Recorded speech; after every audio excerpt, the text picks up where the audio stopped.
Judy Garland was broken by the people she trusted. The little girl who made the world smile in The Wizard of Oz spent much of her life battling addiction, exhaustion, financial ruin, and heartbreak. For decades, the public blamed Judy Garland for problems that were never entirely her own to carry.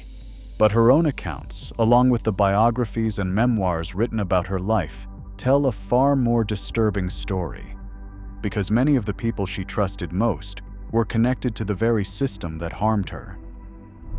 The little girl with the extraordinary voice. Judy Garland was born Frances Ethel Gumm in 1922, the youngest of 3 daughters in a family already steeped in vaudeville. Her parents ran a movie theater in Grand Rapids, Minnesota, and performed on its stage between pictures. By the time Frances was 2.5 years old, she was already performing too, appearing on stage at the family theater to sing Jingle Bells. Her mother, Ethel, organized the 3 sisters into a vaudeville act that toured small theaters across the country.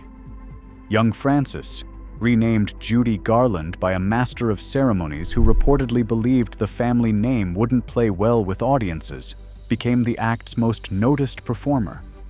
It was an unusual childhood, with limited time for school and an ever-present pressure to perform. Garland herself, in later interviews, and biographer Gerald Clark have both described Ethel Gumm as a demanding stage mother. MGM discovers a gold mine. In 1935, when Judy was 13, MGM co-founder Louis B. Mayer signed her to a long-term contract, paying a Depression-era salary of $100 a week.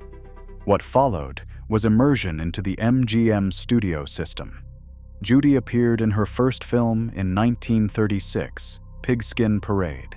She later described her own impression of that performance bluntly. "I was frightful. I was fat. A fat little pig in pigtails." Studio head Louis B. Mayer reportedly referred to her at various points as a fat little pig with pigtails and my little hunchback, phrases widely documented in biographies of both Garland and Mayer. She was placed on a strict diet, with her food intake monitored by studio staff. Over the following years, Judy appeared in more than 24 films for MGM, often alongside fellow teen star Mickey Rooney, becoming one of the studio's most valuable young contract performers. The Wizard of Oz changes everything.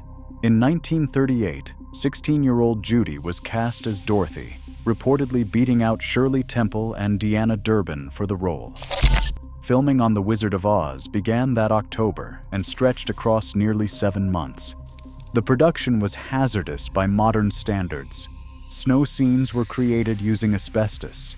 A cast member was hospitalized after an on-set fire during a special effects sequence, and the actor playing the Tin Man suffered a reaction to his makeup. Garland's own later accounts describe her chest being bound each day to create a flatter, younger silhouette for the role. When the film was released in 1939, it made her one of the most celebrated young performers in the world. Her recording of Over the Rainbow became the signature song of her career. What audiences did not see was the toll the production had already taken. The pills that entered her life as a child, according to biographer Gerald Clark's Get Happy. The life of Judy Garland. Judy's mother Ethel was the first to give her pills, for energy and separately for sleep, when Judy was not yet 10 years old. Garland herself, in later interviews, described her mother as the real Wicked Witch of the West. Multiple biographers report that by the time filming on The Wizard of Oz wrapped, 17-year-old Judy was dependent on both amphetamines and barbiturates. Historical accounts of the studio system describe MGM and other studios supplying so-called pep pills to performers to manage demanding schedules. Garland herself described the cycle in an interview later in her life. "They'd give us pills to keep us on our feet long after we were exhausted. Then they'd take us to the studio hospital and knock us out with sleeping pills. After 4 hours, they'd wake us up and give us the pep pills again so we could work 72 hours in a row. Half of the time we were hanging from the ceiling. but it was a way of life for us. Multiple accounts report that Mickey Rooney underwent a similar regimen. Growing up inside a machine. Judy's contact with peers her own age was limited during these years. Her schedule left little room for activities outside of work and study on the studio lot. Studio personnel reportedly monitored performers' diets even outside working hours. Her companionship during the demanding Wizard of Oz shoot was limited largely to fellow cast and crew members. Biographer Gerald Clark has written that these conditions, the pills, the restricted diet, the constant supervision, contributed to the difficulties she would face as an adult. The people who were supposed to protect her. This is the part of Judy Garland's story that complicates any simple account of a star undone purely by her own choices. Clark's biography names Ethel Gum as the source of the first pills her daughter ever took. Garland's own description of her mother, the real Wicked Witch of the West, is a matter of public record, delivered in her own words in interviews late in her life. MGM and other studios of the era are documented to have routinely supplied stimulants and sedatives to performers through contracted physicians. One studio doctor was quoted as saying, "Pills were seen as another tool to keep stars working. Everyone was using pills." Sid Luft, in his own memoir, Judy and I, My Life with Judy Garland, wrote about troubling conduct by some adults around Garland during the Wizard of Oz production. He described behavior toward her that he found disturbing. Separately, in a 1967 television interview with Jack Parr, Garland herself referenced uncomfortable experiences involving older cast members, though she discussed it with humor rather than gravity. Garland's own words, her husband's memoir, the documented practices of the studio system. Together, these accounts paint a picture of a young performer surrounded by adults whose interests were not always aligned with her well-being. Success could not hide the damage. Throughout the 1940s, Judy remained one of MGM's most bankable stars, appearing in films including Meet Me in St. Louis, where she introduced Have Yourself a Merry Little Christmas and Easter Parade. Biographers report that her dependency on prescribed pills continued during this period. Episodes of depression and anxiety became increasingly frequent even as her career advanced. In 1947, while filming The Pirate, she suffered a breakdown. According to later accounts from Vincente Minnelli, her husband at the time, he discovered she had resumed taking medication she had previously stopped. The marriages that failed to save her. Judy married 5 times. Her first marriage, to composer David Rose in 1941, ended in 1944. She married director Vincente Minnelli the following year. The marriage produced her daughter Liza Minnelli and ended in divorce in 1951, the same year MGM ended her contract. She married producer Sid Luft in 1952, a marriage that lasted 13 years and produced 2 children, Lorna and Joey. Luft became her manager and helped arrange her casting in A Star is Born. In his own memoir, Luft described a period in which Garland struggled deeply with her mental health. The couple divorced in 1965. Garland alleged abuse during the marriage. Her 4th marriage to actor Mark Herron ended within months. Garland alleged in divorce proceedings that Herron had struck her. Herron stated in court filings that he had acted only in self-defense. Her 5th husband, Mickey Deans, first encountered Garland under circumstances involving the delivery of medication to her hotel room. He would later be the person who found her body. Financial success that somehow led to financial problems. Judy Garland earned millions of dollars across her career. At the time of her death, her estate was valued at approximately $40,000. Multiple sources, including Garland's own statements, attribute that gap to years of mismanagement by representatives and staff. After her 4th marriage ended in 1969, she discovered that an agent had taken a substantial portion of her earnings, leaving significant tax obligations to the Internal Revenue Service. Accounts from people close to her describe periods without a stable home during her final years. she stayed with friends between engagements. The public breakdown. By 1950, she was suspended from MGM and removed from Annie Get Your Gun, replaced by Betty Hutton. Biographical sources report that same year she attempted to take her own life. MGM ended her contract shortly afterward. The years that followed brought hospitalizations and intense press attention. Historians and biographers have noted that much of this coverage framed her struggles as personal failings rather than examining their broader causes. Fighting to rebuild her career.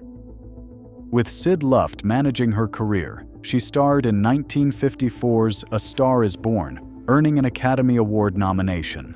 In April 1961, Garland performed at Carnegie Hall.